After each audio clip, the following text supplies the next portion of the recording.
Hello, everybody, and welcome back to another episode of Stacked, powered by FreightWaves SONAR, the show about what should be included in the modern day freight technology stack.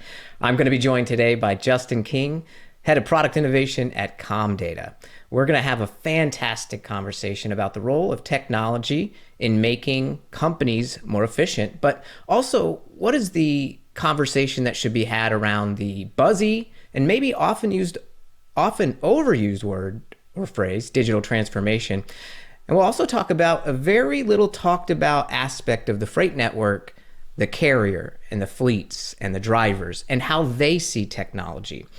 We're going to have a conversation that involves another aspect that's really critical in freight today, and that's cash flow. How can we use technology to shorten the payment clock? And then finally, how do we make sure we get all of that technology working together so it's interoperable?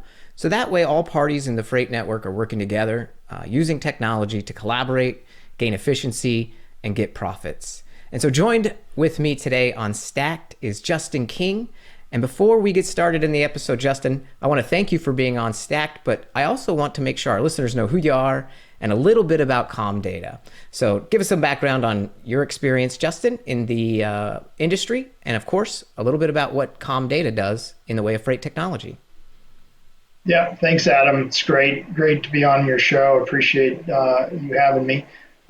So Comdata as a company is a well-known company in our industry. We've been at this for over 50 years, offering fleets ways of automating and saving money through their payments. And really that our product touches the payments that happen on the road for drivers, whether it be fuel payments, paying lumpers, that type of thing. And about me, I've been here for a little over 2 years now. Like you said, I'm responsible for product innovation, and really what my team is focused on is how do we leverage data and insights and the power of our payments networks to bring more efficiency to our fleet customers and to the drivers that use our products. Gotcha. Well, I understand your background.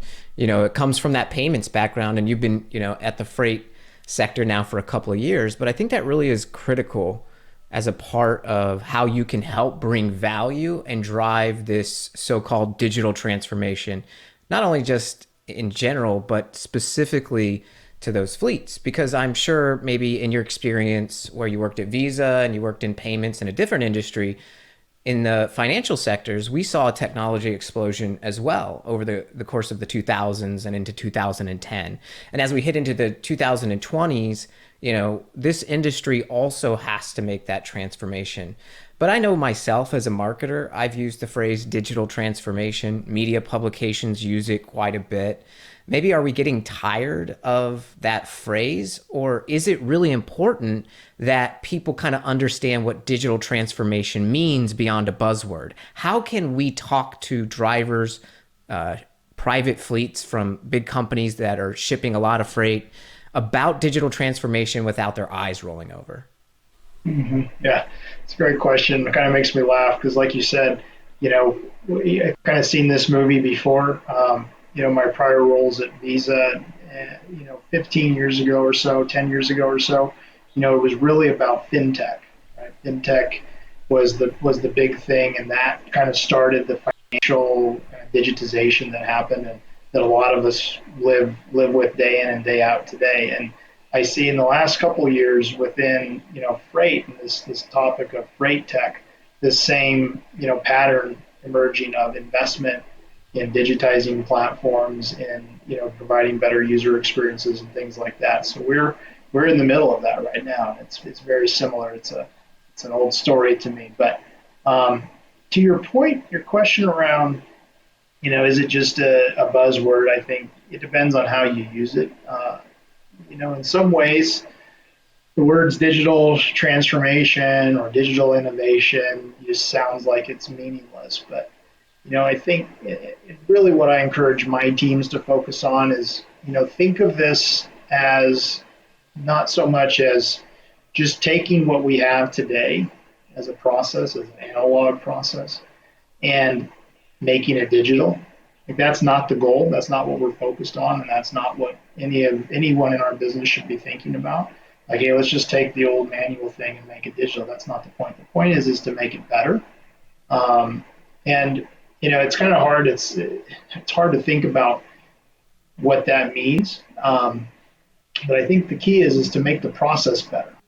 One thing we can all relate to is online shopping. Some of us maybe more than others, but we've all been through multiple different checkout processes. And you think, hey, in a truly analog world, like when you checked out, it was probably over the phone or written on an order form or something like that. But you had to answer all these questions about your address and your city and your state and your zip, and there were boxes for all these things, right?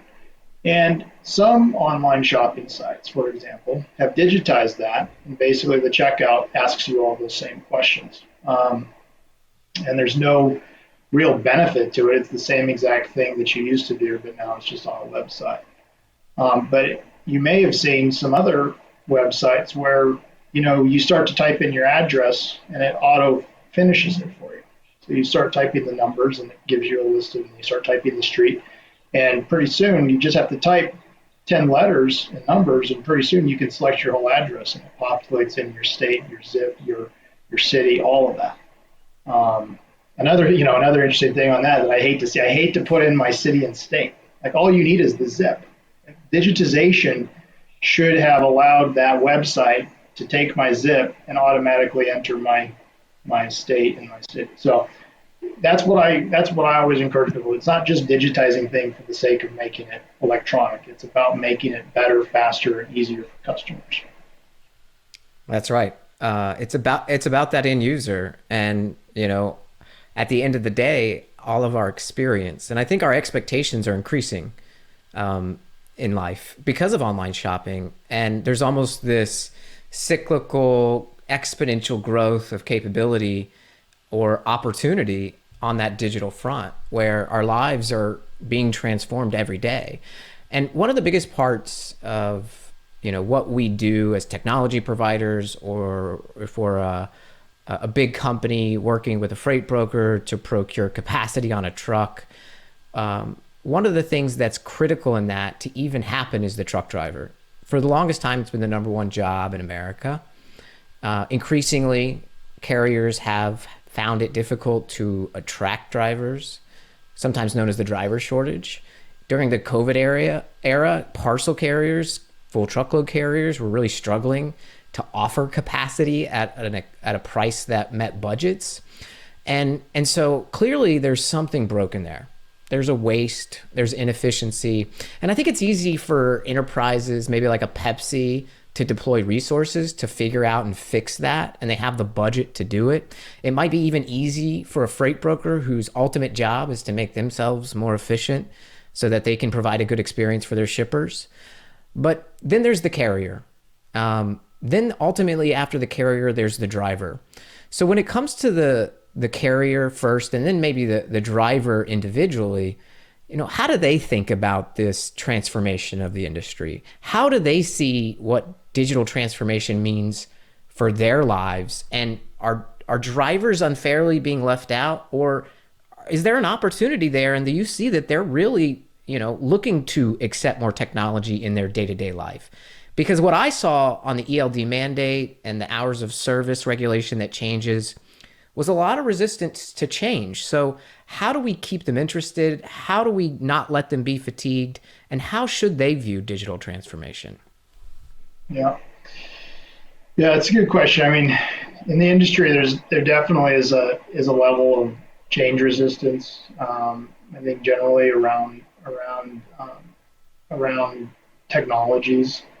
I think to me, it's as a fairly new person to trucking and transportation, I would say that this is a very pragmatic industry. So I think people here, have the if it ain't broke, don't fix it mentality, which is good in a lot of ways and serves us well. Um, to that end, though, there is the opportunity to adopt new technology. And again, as long as it's not change for the sake of change or change for the sake of digitization, like that doesn't really help anybody, then it's something that the industry has. I've seen the industry embrace significantly. I think your question about the driver, I think, is so important too, because I think too often I hear people thinking that drivers somehow are different than everyone else. The reality is they're not. They're just like everyone else. They're a cross section of the population. They have the same technology needs that you or I would or anyone else would. In fact, they may have some more unique technology needs around being able to get entertainment, direct TV, Wi-Fi, and things like that on the road. But fundamentally, they're using the same phones. They're using the same mobile apps. They're having the same experience that we would have. And so, I think we've seen a lot of success for fleets that really focus on that driver experience and bringing them solutions that help them, like help them find loads, help them find good places to fuel with the best prices, help them find parking, help them do their banking services. Right? These are the things that you don't think about. We don't think about being people who've never driven a truck before. Another good example I always have is, when we launched a new product a couple of years ago that allowed, the fleets to disperse like payroll and settlement payments to a driver's a card that the driver would carry, and the driver would be able to use that almost like a bank account, a payroll card where they could, pay their AT&T bill with it or whatever. It was interesting after having that product in the market for about 6 months or so, and this was even before COVID. What we found was interesting. One of the biggest categories of spend that drivers were using their cards at was for like things like Uber Eats and DoorDash. Like think about something like that, and if you're a driver on the road and you've been eating at the same McDonald's, at every truck stop, like how nice would it be to have a nice steak dinner one night and being able to order that and have it delivered right to your truck? So think about stuff like that, and I think there's far more that we all have in common than that we have different when it comes to that. Yeah, I think at the end of the day, technology providers need to understand their audience and what are the problems that they're facing. As a marketer, that's instrumental in how I develop the right messaging so that the audience understands how to use a platform to get X, Y, and Z achieved. And sometimes, that pragmatism is critical in order for them to adopt and really use the technology. And I think when it comes to payments, the industry for a long time really had a lag between, hey, here's the invoice and when someone gets paid. And, depending on the fleet size or the size of the carrier, it's really hard to float that kind of money as you have a lot of invoices out there. And so we saw factoring companies come into play. And perhaps with technology really shortening that payment clock, and there being creative financial programs and partnerships out there, and we've seen many of them between tech providers and payment providers, specifically on the freight audit side, with shippers wanting to, pay faster or carriers get paid faster. Do you think technology is going to get rid of the factoring industry? Is that something that's possible, or or does technology work with existing legacy factoring companies to really help solve that payment lag that kind of exists in our industry today? Mm-hmm. Well, you asked if it's possible. I always say with enough time and money, anything's possible. So, it's certainly possible that factoring could go away one day. But, I'd say at this point in time, looking in my crystal ball, factoring is such a big part of the industry. I don't know that it's going anywhere. And I think if anything, to your point, the technology has gotten better. The ability to underwrite, factoring and customers, and to be able to get customers money in their hands faster with factoring has actually increased demand for it, maybe to some extent. and I think there's two elements of the payment side of things, right? There's the physical reality of how quickly it takes once a shipper is sending a payment, how long it takes for that payment to be received. There's that, which that's a problem that technology can certainly address and has addressed to a large extent. That can now happen very quickly. We have a partnership on the factory side that allows payments to go virtually instantly into our account. So that's been kind of solved for. Now the problem is like the logistical side of, or the even the behavior side of the shipper to be making that payment quickly, or to have the appetite for making it immediately versus 10 days after delivery or 30 days or whatever. And then you have potential external factor. Something we saw with COVID was when everyone's sent home and no one's in the office anymore. Well, guess what? Those invoices aren't being paid, and so there was a real kind of elongation of days payable for a lot of these, and that can be a big hardship on the industry. So that's a little harder for technology to fix that side of things. Although there's certainly good examples of better integration between carriers and shippers, load boards, where that ecosystem becomes much more closed loop and much more efficient, which I think will drive, which is driving it is driving for some faster payments. It may negate the need for factoring. But it's hard to say. And I think every shipper and every carrier and every payment is different. Some carriers may just want to factor some of their shipper invoices, not all of them. So it's kind of a mixed bag.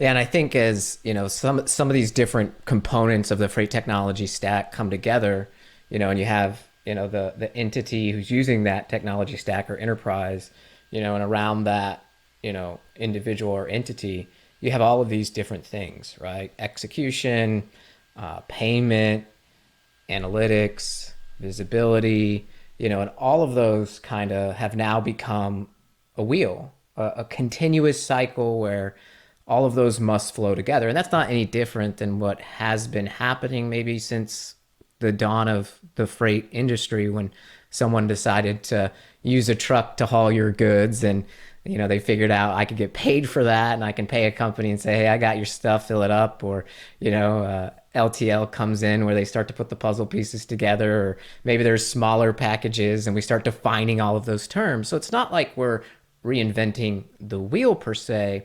We're just adding technology platforms and processes around that wheel to kind of augment the efficiency and the productivity, all in the effort of making the delivery as efficient as possible, so that the driver can go home and sleep and be in and out on time, that they're not waiting in the yard. And so shippers are working to make that easier by reducing dwell times and detention. Or there is Wi-Fi, there's awesome home entertainment in the truck. But at the end of the day, in order to get all of that, it really comes down to that payment aspect. But even to get there, right? I just described a lot of technology and a lot of different things that go on in the industry. You have to really stair step somebody, into using a product or using a technology platform in order to get benefits out of it. And I think as two product guys, me on the marketing side, you on the innovation, development, and leadership side, to make sure you're creating products that actually meet the needs, you and I are always going to go back to pragmatism, right? We have to be able to teach people how to use these products and how they gain some sort of benefit out of it. So I kind of want to talk about simplicity here for a second. We're all human beings and we all have needs. So how do we easily join up, if we have that, that fleet manager or driver in front of us? How do we get them from considering what technology to use, to implementing it, to using it to the best of its ability, and then that magical phrase that maybe me as a marketer I use, maybe you think about this, how do they get the return on their investment? Because that sounds like a tough conversation to somebody who doesn't know much about technology. How do we get across that gap? Yeah. Yeah. So ultimately it starts with building something that solves a customer problem. Um, and without that, your product or your technology is going to maybe be average at best as far as adoption or revenue in the revenue building or whatever.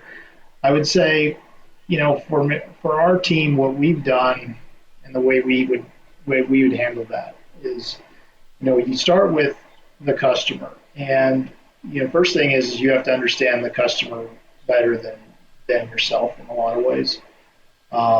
No one on my team has ever driven a truck or would have that firsthand experience. So, within the first few months of me being here, first thing we did was we rented a van and we went down to the Tennessee and truck stop down here, just south of we're in Nashville, just south of where we are. And we went and we spent the day there, and we got to meet truck drivers. We watched them use our card. When they pull up, we got to see, okay, can you just show us how you use it? What's this like? What are the things you're putting in? We talked with them. We bought them coffee, and we just got to know kind of the voice of the customer. You kind of start with that. Then, out of that, your brain just starts going, like all these ideas of things like, oh my gosh, we could change this, we could do that.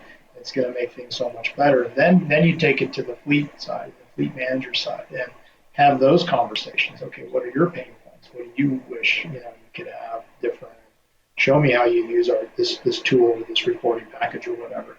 And then you get all those light bulbs. And then what we do is we go off and we develop a product. And I would say in a lot of cases, some of our most recent, most successful products that we've launched, we actually had customers, large fleet customers of ours that were part of the design process. So, so and so from XYZ Fleet would be in meetings with us as we're designing a dashboard or something like that. And so, to me, that says a lot. It says two things. One is that we have awesome customers who are true partners with us. But it also means that when the final product is delivered, it's something that the customer actually needs. We just don't have that experience unless we've hired a team of former truck drivers and former fleet managers. Like we're not going to build something that really speaks to them and solves this problem. So I think that's how the industry has to approach this: is walk a mile in the shoes and include customers in your product development and design. And in the end, then when the solution's in front of prospective customers, it's a no-brainer at that point because it resonates with them, it solves their problems, and it helps them, right? Absolutely. And a product marketer like me loves working with a guy like you who does that because it sells itself. We just want to tell that story of solutions. Why do I buy a microwave? Because I want my food hotter faster and I don't have time to wait for the oven to preheat and heat for 30 minutes. Because I got a lot to do. And it's as simple as that, really. And when you can get into the hearts, the minds, and work collaboratively with that potential customer and those audience and segments that you've identified that you think you can help with your solutions, then the product naturally starts to be about them. And we're facing that here at Sonar, right? We're been around for about 3-4 years. We started out kind of in a freight futures format, but what we heard from the market was that, the spot market is interesting to play around with and kind of predict the pricing there. But have you ever thought about using that to kind of help understand what does the capacity or the pricing look like for individual lanes? And so we pivoted. And we said, okay, the market really is interested in, and this was around 2018 where I think it became a big problem. The market is interested in finding capacity and optimizing their carrier network and saying, if I know capacity is going to be tight in the lanes that I ship, I can maybe do something about that. If I know maybe what the pricing might be in those lanes, I can proactively plan for my financial exposure. And if you get that into the hands of shippers and you get that into the hands of carriers and you get that into the hands of the intermediaries, the freight brokers and the 3PLs, and over time, even just in a short period of time, 2 to 3 years, you have an industry that's moving in the same direction of using technology and data and analytics to come to the table collaboratively and solve some really, really big problems that require the human mind, or to go out and strategically spin up a new initiative. And I think one of the key things that both our companies are going to be focusing on, not only when we're having those conversations with the customers to make sure the product fits, that's the, product market fit, fancy language, and then you develop your go-to market strategy around that. But I bet you and I are increasingly having conversations with other technology providers and how they can augment our offering and we can augment their offering to tap into a shared ecosystem to bring, shared mutual benefit. And it actually begets even more and more use of technology because it's ultimately more efficient. So it's all about that interoperability, that API, that webhook, whatever you want to call that. What are some of the conversations that you're having? What do you think the role of technology providers working more and more together in freight will look like? Yeah, yeah. So the web services thing is another exciting area for us and for me to talk about. One of the biggest aha moments I had when I took this role was, I shouldn't say aha moments. One of the biggest surprises I had was just how many web services and API integrations we had with customers. So one of the things is that, fleets of from mid-size up to very large fleets all operate out of their own TMS systems and different platforms like that. And they don't necessarily use a lot of what we built, right? They use it in the sense that they hit a button on their, McLeod, for example, and it orders a card. It comes to us and it orders a card. They're not logging into our system and ordering a card. So this is an industry, and the surprise for me was that the industry was so advanced around web services and API integrations. And so that was a pretty exciting thing to come across. And to your point, though, then the way to, to build on that and to expand it is then to look at doing those types of things with third parties. So it's kind of obvious when you have a customer and we're going to connect to your TMS and you're going to be able to order cards and manage your program and see data and all of that. That's great. But now what about this opportunity of being able to plug into other third-party apps? And so that is a big focus for us. And the key is to meet the customer where they are, right? The reason why our web services and real-time capabilities are so successful is because we said, hey, we don't really care where you manage. Like we don't need you to log into our system and order a card. We'll just whatever your main platform is, we'll just make it so you can do that there. It makes so much more sense. It's the same thing on the driver side or the owner operator side. They're already in a number of different apps to do different things, whether it be to find loads, to manage their money, to find parking, whatever it is. Why not put our capabilities just natively within those apps? So I think that's a big part of the strategy for us going forward, and I think for the whole industry, it's the way forward. Yeah, and we're having those conversations ourselves. We have a few customers who are leveraging our API to either give a modular view. I can't say that. That's a tough one. But, so that way it's right there within our customer's own platform so that their customer benefits from those insights within that, or right alongside your execution platform. So you can improve your decision making, or let's say you're a technology provider like a digital freight marketplace and you want to pipe in our API to inform your pricing algorithms, and you're getting data sources from all over to make that smarter and smarter and smarter. And so as we head into this next front in front of us, we're all excited to get towards the end of COVID. There's still a little bit more to go on that front. But I believe, and I've had some conversations with leaders about this in the industry, that we as an industry don't get to rest on our laurels as we get out of COVID. In fact, I believe there's going to be more activity. There's going to be pent up consumer demand. Around the time that people start really getting out there is going to be back to school. And then we'll be right back into peak season.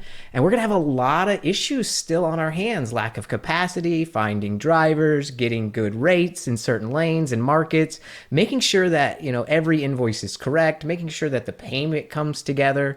So as we head into, the fall or even the next few years, what are some of the big things from a technology standpoint that the industry should focus on, or maybe some other things where technology will help it solve, in your opinion?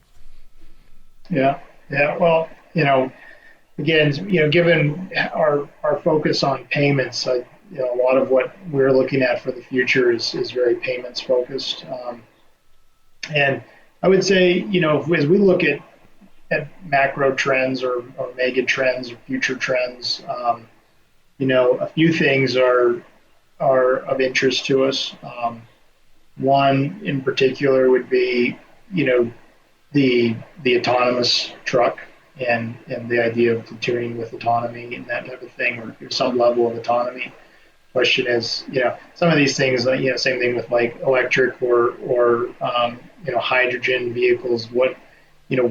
What is that going to do? And some of these things aren't really a question of if, it's more of a matter of when. And so starting to, for us, it's really about starting to build the technology foundation that will enable payments when those things start to come to fruition. So, a good example, I'll give a good example. So, we launched last year a product we call Proximity, and it's our enhanced authorization control. Basically, what it does is it takes pings from the ELD, driver location, or vehicle location, tank capacity, tank level, all of that stuff, and we use that to make a super smart authorization decision on the fuel card. So when the fuel card is used, we're able to see, okay, is that truck where the fuel card is being swiped, right? How many gallons can that driver pump? And we'll shut off the pump if it reaches a certain, if there's only 80 gallons that they should be able to pump, we're not going to allow it to pump 85, for example. So, that technology has a very practical purpose. We work with customers to design that recently. But what's interesting about that tech is that also enables us to address payments when it comes to autonomous vehicles. It also potentially allows us to address for EV and hydrogen, these things down the road, if and when they happen, right? So for us, a lot of our tech is around digitizing the analog experience. And if you look at even in our personal lives, you see with COVID how much contactless payments have taken off in the U.S. Apple Pay, a lot of us now have the cards with the little NFC readers on them, so you can just tap it and go. That type of thing is coming to the fuel space, and in a big way. And so a lot of this foundational technology is just enabling that digital future where there isn't a carb, where the commodity may not be diesel, and creating these whole new user experiences. And that's really a big part of what we're focused on for that. Yeah, it's about laying these foundations, and it's exciting to understand what's coming next, but you got to be ready now. You've got to be able to get ready to take advantage of these, technologies. And if you're largely still, doing analog processes, or you're just too busy and you continue to do the same things that you've done, although it works and it might make your workday feel easier, at a certain point as a company, it can make you feel a little out of date and it can get you left behind. Mm-hmm. So obviously technology is here to solve problems, but it's also a way to future-proof yourself. And if I didn't have a bank account, it might be harder for me to receive payments if I didn't have Venmo connected to that, or Zelle, from working maybe with some contractors who get and accept payments that way. If I didn't have, as a company, an accounting system or an ERP, which have been around for a long time, it's very difficult to take these new technologies, which seem to be a bit more specialized in their function, and that's a good thing, those technologies often bring legacy technologies up to another level. And it's these technologies that we're putting in today that will allow you to do bigger and better things and continue to root out the waste that we see in the supply chain today. And I know that you guys, I love that you kind of talk about Comdata and it being kind of synonymous with some of the payment within the industry, sort of like Kleenex. But I think what we're going to see here is the technology companies who continue to dig in, and they continue to put the person, the human, at the center of that. They listen to their needs and their problems. They combine some of that legacy technology, wisdom, and understanding to bring and augment to that conversation so that we can really drive this industry forward and start rooting out the waste. And at the end of the day, we cannot forget all of the players in that conversation. And that includes the truck driver, those carriers, or that even that private fleet, that fleet manager. So Justin, I want to thank you today really for coming on to Stacked and offering your perspective at Comdata in the world of payments. And of course, really excited that you bring some focus to the truck driver. That's our heart here at FreightWaves and FreightWaves SONAR. So thanks again for coming on to Stacked. And for everybody listening today, thanks for tuning in to every episode, always published on FreightWaves TV, 1:30 p.m. Eastern on FreightWaves. And then again on the Sonar blog at sonar.freightwaves.com, where you can catch a replay of this video. And of course, also the audio version if you like. And if you want to catch any of the FreightWaves podcast out there, just look up Freightcast on your favorite podcast platform, and you'll be able to check every single podcast in one feed that FreightWaves puts out. So thanks again, Justin. Have a great day, and I'm excited to hear more from Comdata as you continue to head up innovation there in the product. Awesome. Thanks, Adam. Appreciate it. Thanks for having me.